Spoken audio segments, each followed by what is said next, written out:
This is All Out Politics. Coming up next, moving at a tortoise pace. That's the Telegraph's cartoonist take on Boris Johnson's roadmap out of lockdown. We'll look at that cartoon and the rest of the opinions and talking points in today's newspapers and websites. In The View next.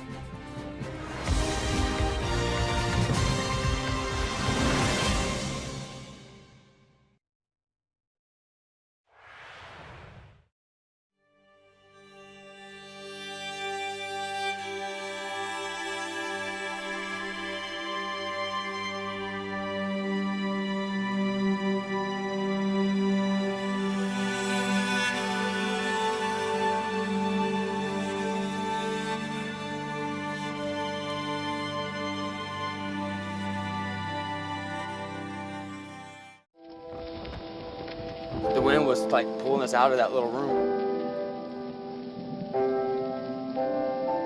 Mandatory evacuation, you must leave! I'm Greg Milam, Sky's US correspondent here in Los Angeles. It is almost impossible to predict where these fires will go next.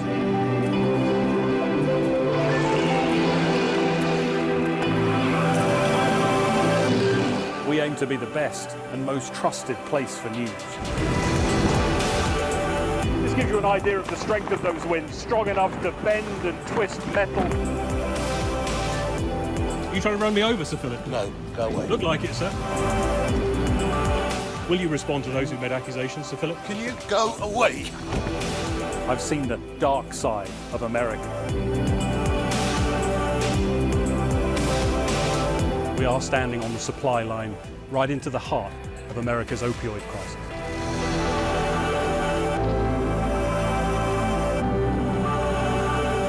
I've seen heartbreaking human stories.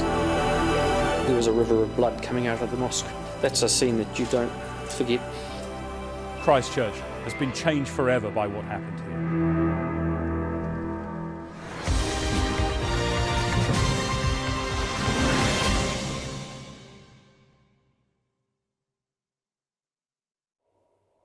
Well, time for The View now, looking at the latest opinions and talking points in today's newspapers and news websites. And in the Daily Telegraph, the roadmap out of lockdown is welcomed by Sir Graham Brady MP, the chair of the 1922 Committee of Conservative Backbenchers. He says that the massive lurch towards state power we've seen in recent months must be reversed and it must never happen again.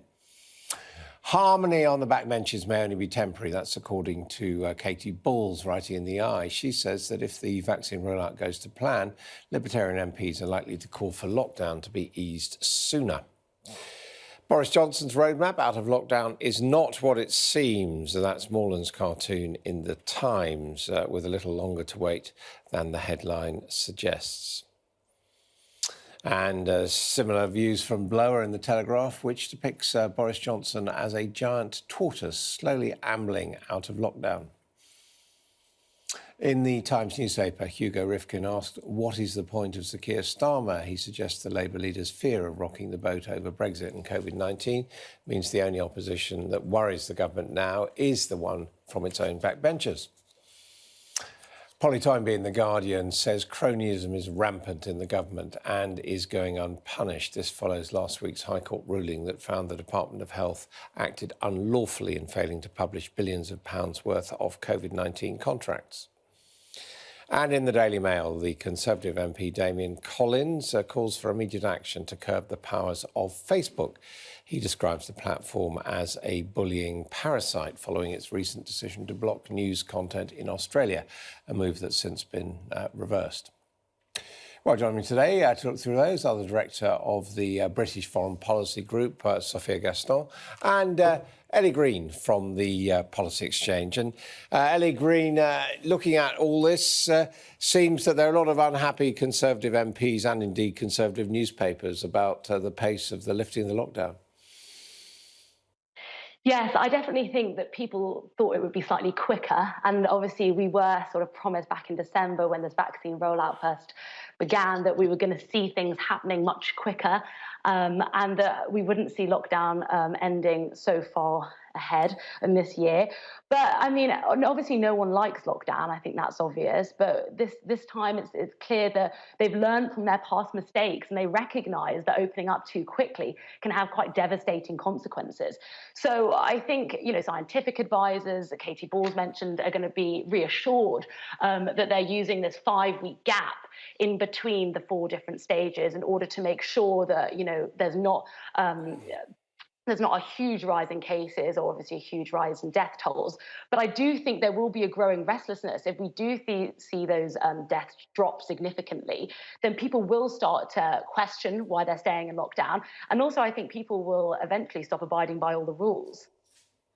I mean, Sophia, why are Conservative MPs doing this? I mean, after all, it's 4 months. This is an important moment for Boris Johnson's government to kind of steady the ship after a pretty dodgy last year. Why is it coming under so much friendly fire from Tory MPs?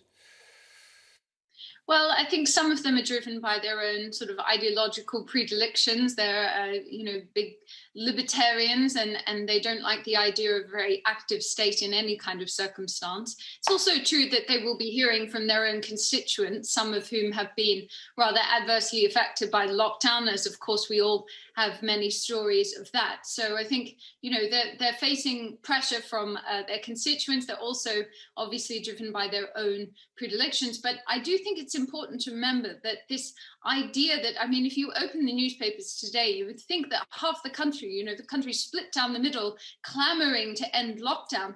All of the public opinion polling shows that this group of Conservative MPs who are, pushing for a much more accelerated timeline, they're just out of step with the British public as a whole, who genuinely seem to feel that the government is striking the right balance at the moment. So I think all of us are absolutely desperate for this to be over. But the very important scientific thing we have to remember is even if all of those vulnerable people are vaccinated, if you pull down the barricades too quickly and transmission just goes through the roof, we risk the emergence of a new variant, and our vaccines that we have at the moment might not be able to tackle them. So I think the government's trying to plot a new course. As Ellie mentioned, they've been scarred by decisions in the past, but I think they have reached a balance that seems to be where the British people are willing to accept.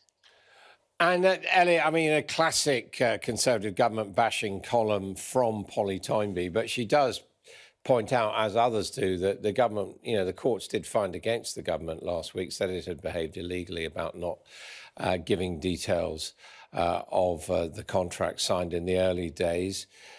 Do you think this is a government packed with rampant cronyism, as she says? Well, listen, I think that, it's very common for these accusations to be thrown around. And obviously this has been provoked by those PPE contracts, which Matt Hancock had to come out and defend today.